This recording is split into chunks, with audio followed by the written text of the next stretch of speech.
किसी जंगल में दो मेमने रहा करते थे, मोटू और पतलू। पतलू जहां हर काम में फुर्तीला और ईमानदार था, मोटू वहीं सुस्त और आलसी था। वो दोनों के अलावा उस जंगल में बंदर, हाथी, हिरन और दूसरे जानवर भी रहा करते थे। शाम के समय बंदर पेड़ पर बैठकर पहरा दिया करता था, क्योंकि शेर हमेशा रात के वक्त ही शिकार के लिए आया करता था। जब भी शेर उस तरफ आता था, बंदर शोर मचा दिया करता था और सब जानवर हाथी के पास जमा हो जाते थे। शेर जब सभी जानवरों को हाथी के पास जमा देखता था तो दूर से ही वापस चला जाता था। इस तरह सब मिलजुल कर एक दूसरे की हिफाजत किया करते थे। एक बार सर्दी के मौसम में मोटू और पतलू खड़े बातें कर रहे थे। मोटू, जब से सर्दी आई है मुझे यहाँ सोने में बहुत तकलीफ हो रही है। बाकी सभी जानवर अपने अपने घर में आराम से सोते हैं, कोई गुफा में, कोई घोंसले में, कोई पेड़ पर। क्यों ना हम दोनों अपने सोने के लिए कोई ठीक सी जगह बना लें? हाँ, बात तो सही है, लेकिन नया घर ढूंढने में बहुत टाइम लगेगा और फिर बनाने में भी मेहनत लगेगी। सुनकर पतलू समझ गया कि ये आलस की वजह से ऐसा कह रहा है। ठीक है दोस्त, जैसी तुम्हारी मर्जी, लेकिन मैं तो अपने लिए घर का इंतजाम करने जा रहा हूँ। कहकर वो घर की तलाश में इधर उधर टहलने लगा।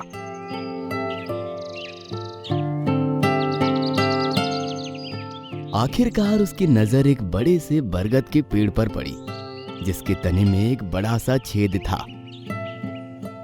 वो उस छेद से होता हुआ पेड़ के अंदर चला गया और फिर उसमें अच्छे से बैठ गया। उसने सोचा कि इसको वो अपने घर की तरह इस्तेमाल कर सकता है।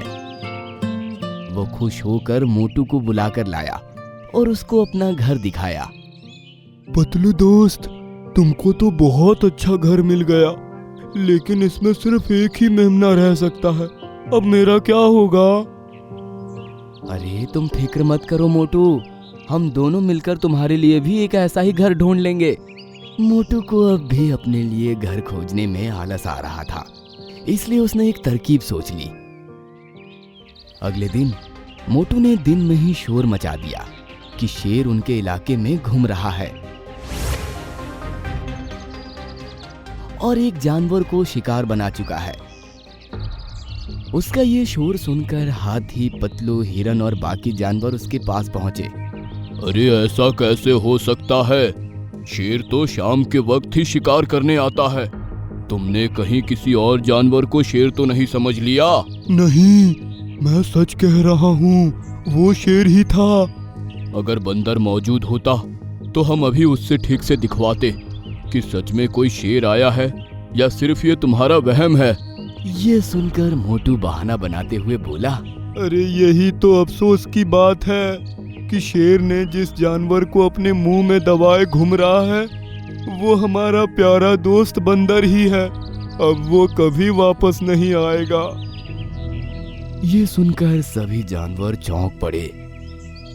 अगर उसने बंदर का शिकार कर लिया है तो उसके आने की खबर देने वाला अब यहाँ कोई नहीं है।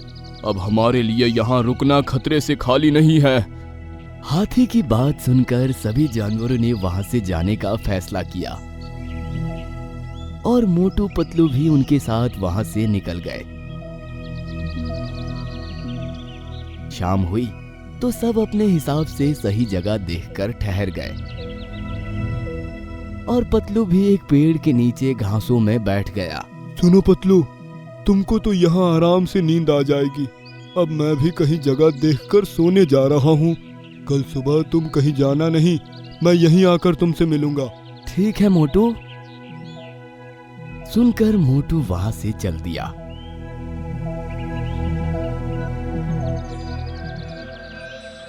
और फिर पतलू के उसी घर में जाकर आराम से बैठ गया। अब बंदर का पहरे देने का टाइम हुआ तो वो वहीं अपनी जगह पर आकर बैठ गया। उसने देखा कि जंगल के सारे जानवर वहां से गायब हैं। और अब उसने शेर को उसी तरफ आते हुए देखा। शेर तो यहीं आ रहा है, लेकिन सारे जानवर आखिर गायब कहाँ हो गए? तभी उसकी नजर नीचे टहल रहे मोटू पर पड़ी तो वो बोला, मोटू, जल्दी से कहीं छिप जाओ या यहाँ से भाग जाओ, शेर तुम्हारी ही तरफ आ रहा है। सुनकर मोटू डर गया और उसको सामने से शेर आता हुआ नजर आया। वो भागकर बरगद के पेड़ के उस घर में घुस गया और शेर भी उसके पीछे उसमें घुसने की कोशिश करने लगा। लेकिन पेड़ का छेद तो इतना बड़ा नहीं था कि वो उसके अंदर जा पाता, इसलिए बाहर से ही मोटू पर दहाड़ने लगा। मोटू उसको देखकर डर गया और जोर जोर से मदद के लिए पुकारने लगा। अब बंदर ने देखा कि पेड़ के अंदर से मोटू की आवाज आ रही है और शेर उस पेड़ के पास बैठा घात लगा रहा है। उसने अब देर नहीं की और बाकी जानवरों को ढूंढने निकल पड़ा।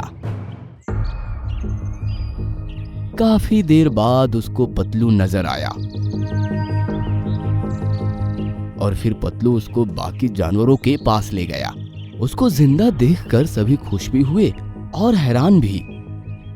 दूसरी तरफ मोटू बरगद के उस घर में फंसा सोच रहा था कि काश उसने झूठ बोलकर बाकी जानवरों को वहां से ना भगाया होता तो आज वो इस मुसीबत में ना फंसता। कुछ देर बाद जमीन में अजीब सी धमधमाहट होने लगी। मोटू समझ गया कि धरती हाथी के दौड़ने की वजह से हिल रही है। शेर ने देखा कि हाथी पतलू, बंदर, हिरन और बाकी कई जानवरों के साथ उसी की तरफ भागा आ रहा है। हाथी ने पास पहुंचकर शेर को एक टक्कर मारी जिससे वो दूर जा गिरा। फिर सभी जानवरों को एक साथ देखकर शेर वापस अपने इलाके की तरफ भाग गया। उसके बाद मोटू घर से बाहर आया और फिर पतलू समेत सभी जानवर उसके सामने खड़े होकर उससे गुस्से भरी निगाहों से देखने लगे। मोटू, क्या अब तुम बताओगे कि तुमने झूठ बोलकर हमें यहाँ से जाने पर मजबूर क्यों किया था? सुनकर मोटू ने उन लोगों को सब कुछ बता दिया और फिर बोला, अगर तुम लोग नहीं आते तो वो शेर इसी तरह मेरी आखिरी सांस तक यहाँ बैठा रहता और इस घर के अंदर ही मेरी मौत हो जाती। मैं वादा करता हूँ कि आज की बात कभी आलस नहीं करूँगा और ना ही कभी अपने फायदे के लिए झूठ बोलूँगा। ठीक है मोटू, अगर तुम आलस को छोड़कर मेहनत करने का वादा करते हो तो हम तुमको माफ करते हैं। ये घर तुम्हारा ही है पतलू दोस्त, अब से तुम ही इसमें रहना और मैं अपने लिए खुद अपनी मेहनत से ऐसा ही घर बनाऊंगा। इतना सुनकर बाकी के सभी जानवर खुश हो गए और उस दिन के बाद फिर से उसी इलाके में आराम से रहने लगे।